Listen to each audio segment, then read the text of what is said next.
Alright, it's been a week and our hide has been pickling in this jar for about that long.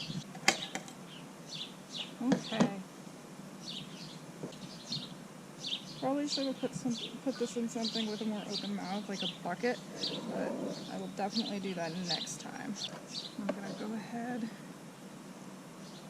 and open this up.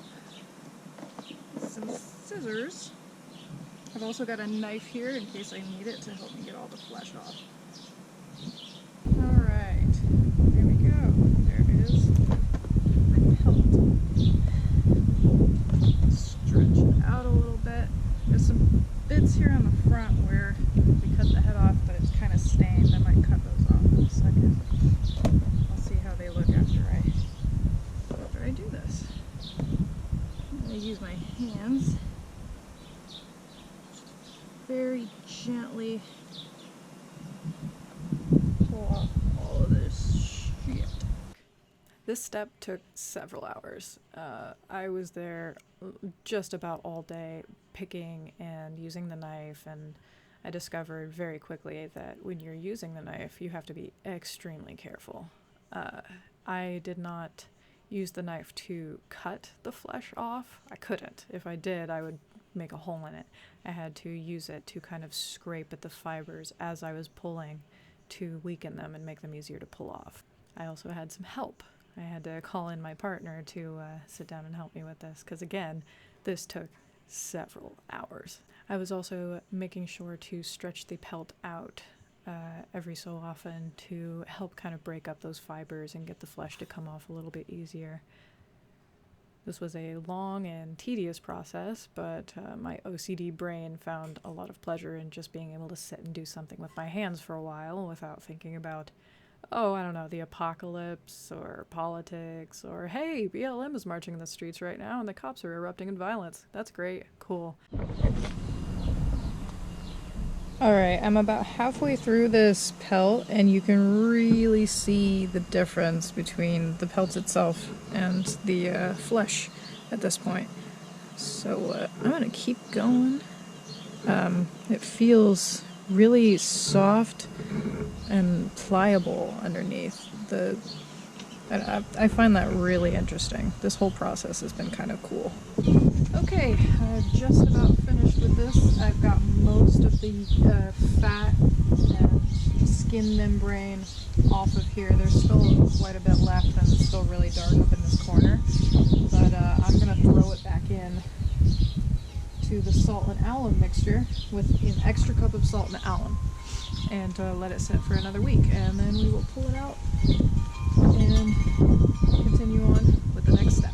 Alright, it's been about a week since we cleaned all of the stuff off of the pelt. And now I'm going to rinse it off, wash it with some soap, and then set it out to dry.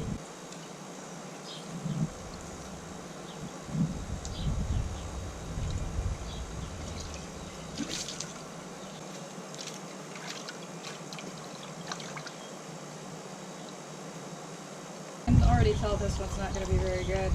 There's a lot of really thinned out spots where we got the knife a little too close. We really ought not to have used a knife to skin this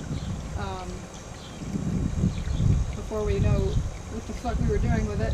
But also, from what I've heard on all of the videos and YouTube channels that I've watched, rabbit hides are really fragile and it's better to just use your hands on it. Just a quick note, when you're washing these hides, you could use pretty much any body wash or shampoo or even pet shampoo that you want. Just pick one that smells nice and have fun.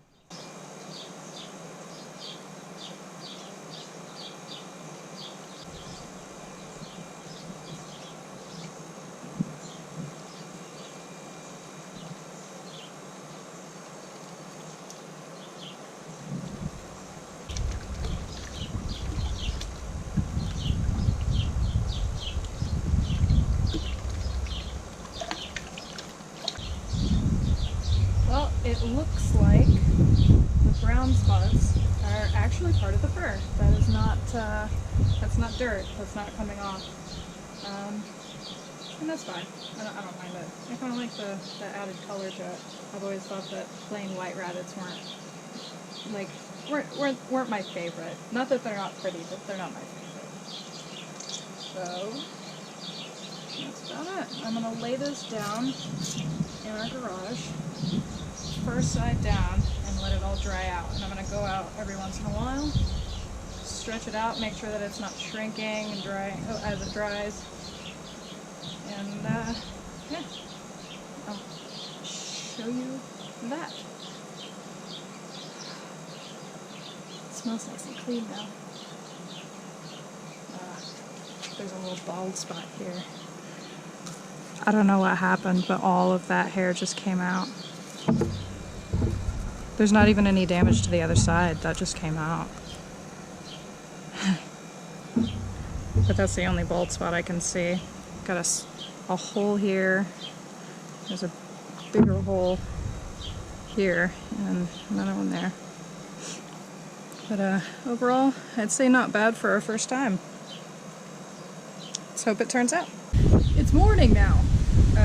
I had to leave it overnight because I have a super early lit day job, so I wasn't able to stay with it all night. But it's about dry. The fur still needs time to dry, but it's getting there. The hide itself has dried up. You can see where it's gotten darker in this edge here. But just pull on it a little bit. It'll stretch out and go white. Yeah, I hope that's coming through on the camera. This is a decent camera, so it should. But yeah, you just keep stretching it until all the fibers are soft, supple.